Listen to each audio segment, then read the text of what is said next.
Ayan.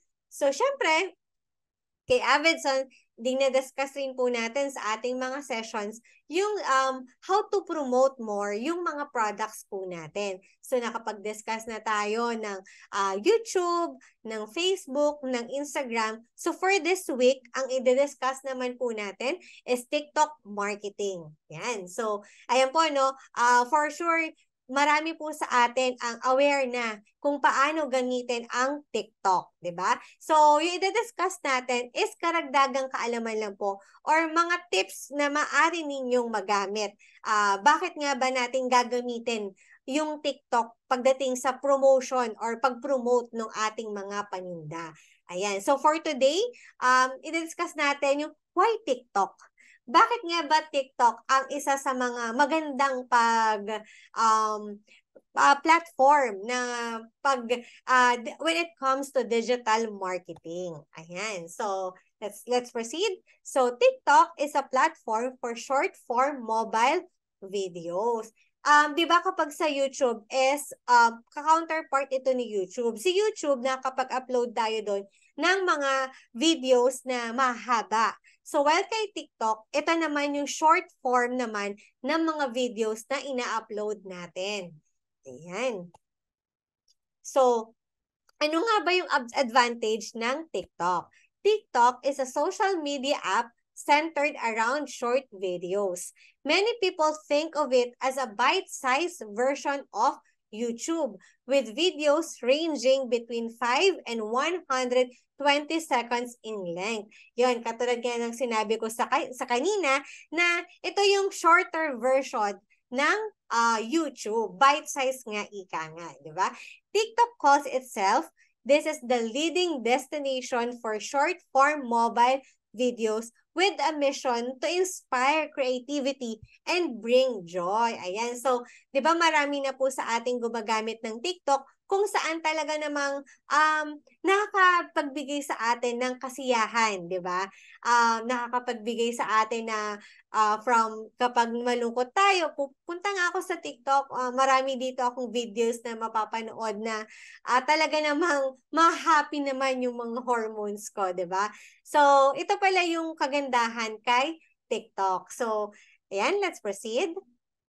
So, pinapakita po dito na ang TikTok has the most popular niche by hashtag views. So, dito maaari ka rin palang gumamit ng mga hashtags. Ayan, no? Nakalagay po dito na TikTok videos are viewed 1 billion plus times daily. So, napakalaki na pala or napakalawak na pala ng market or napakadami na talagang viewers at gumagamit ng TikTok accounts. So, TikTok network is valued at over $75 billion. Ayan. Or then TikTok has 1 billion plus monthly active users globally. So, hindi limited yung ating market dito talaga. Talagang globally rin talaga, just like Facebook, Instagram, YouTube, di ba?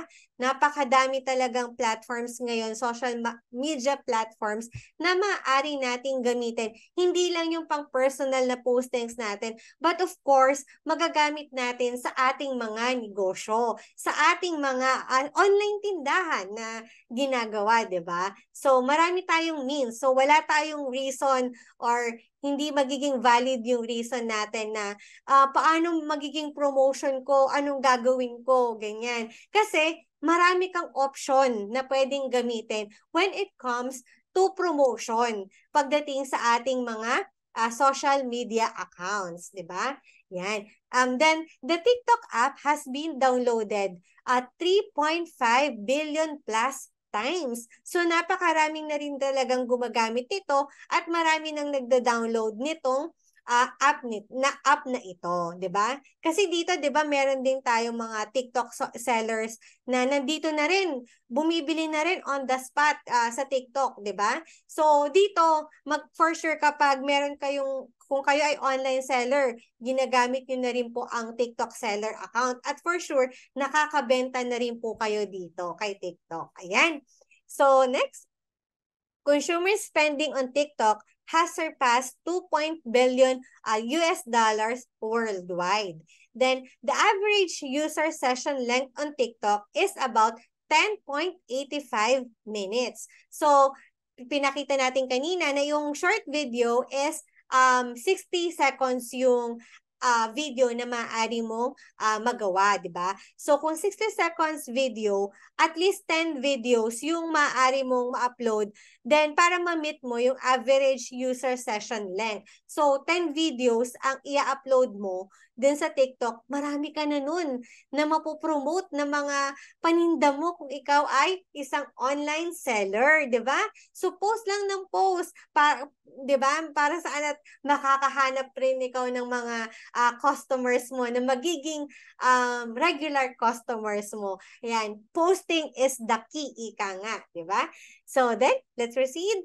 37% of users discovered something on TikTok and immediately went to buy it. So meaning, kay TikTok, nandito na rin talaga ang mga buyers, nandito na yung mga consumers, 'di ba? Maaari ka nang bumili on the spot sa kanila. So ayan, talagang mag-live ka lang diyan. Talaga naman, mine, 'di ba? Talagang makakabenta ka. Talagang sisipagan. Siyempre, kaakibat siyempre ng benta, kailangan sipagan natin, di ba? Hindi naman tayo makakabenta kung hindi natin hahaluan ng hard work. Ayan. So, 70% of US teens use TikTok at least once a month. So, hindi lang adult ang gumagamit nito na yung mga ages 30 plus.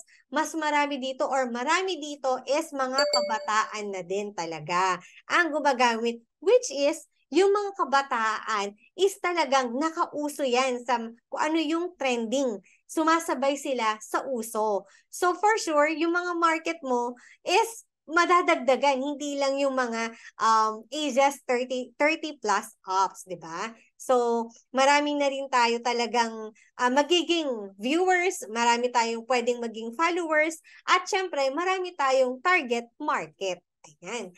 So then, TikTok is the most engaging social media platform with an average engagement rate of 5.96%.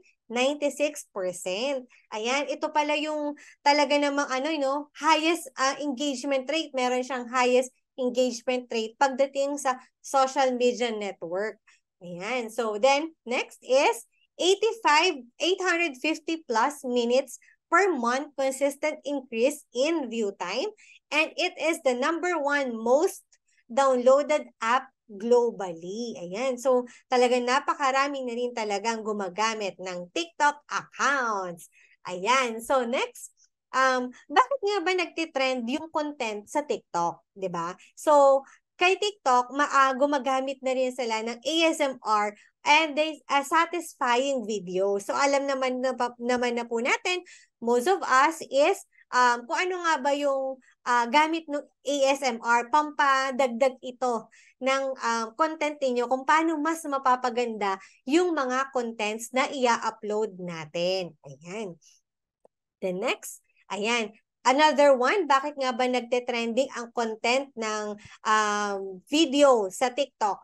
Is gumagamit yung iba ng mga short skits. Ayan, no, makikita natin yung mga short, mga story, ginagawa nila yan, di ba? So, maaari rin natin yan i-apply sa business. So, katulad nga ng mga apparels, di ba? So, mag-ano ka doon, gawa ka ng skits mo with regard sa mga apparels. Isip ka lang ng magandang marketing strategy or magandang skit na gagawin mo, then i-upload mo yon.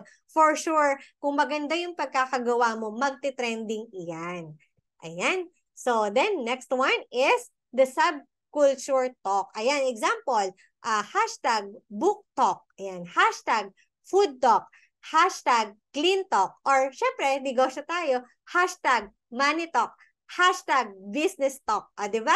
So, marami kang maaring gamitin na mga subculture na talk na ginagamit dito kay TikTok. Ayan, yung mga gumamit ka ng mga trending na maaaring ginagamit na ngayon karamihan na talaga na mga hashtag na maraming gumagamit. So kapag clinic yung hashtag na yun, is lalabas lahat ng mga about doon sa ginawa mong subculture or yung talk na sinasabi po natin. Ayan. The next, Ayan, ano pa nga ba yung nagte-trending na content sa TikTok? So, day in the life.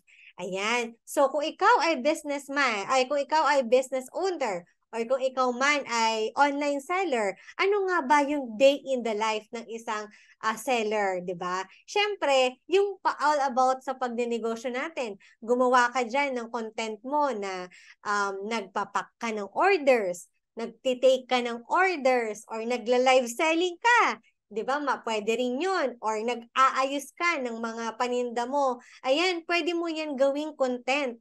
Pwedeng day in the life of a seller, 'di ba?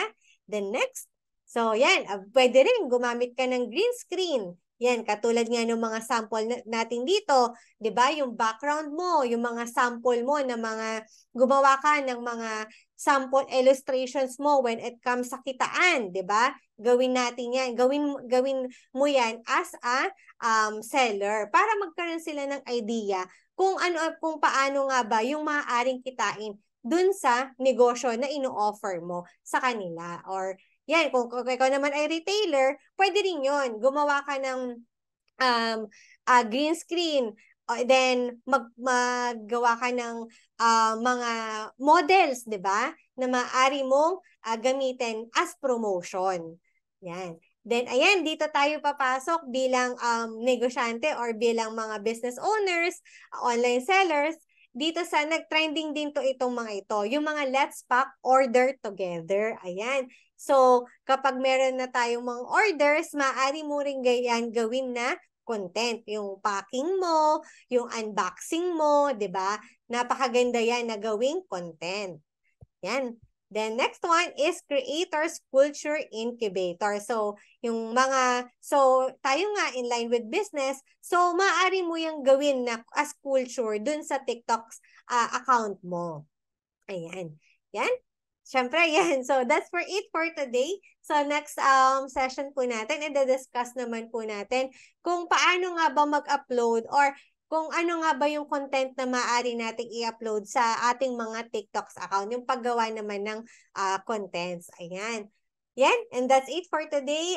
Thank God po at nakaraos ulit po tayo ng another session natin at nakabahagi ulit tayo sa ating mga avid viewers, ni Avidson na patuloy na nanunood, patuloy na sumusuporta kay Avidson. Maraming salamat po. From day 1 up to for this day, na day 35 na tayo, magkakasama pa rin po tayo.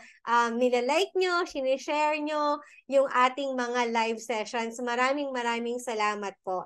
Ayan, kung kayo man po, bago lang po na nakapakinig kay Avidson for today at hindi pa po kayo nakafollow sa ating mga social media accounts, i-follow nyo lamang po kami at Avidson B2B kay Facebook, Instagram, YouTube, and TikTok accounts. Ayan, i-follow nyo po kami. Then, from there, makikita nyo po kung ano po yung latest na mga maaari nating isupply na mga items sa inyong mga tindahan. Let's do business.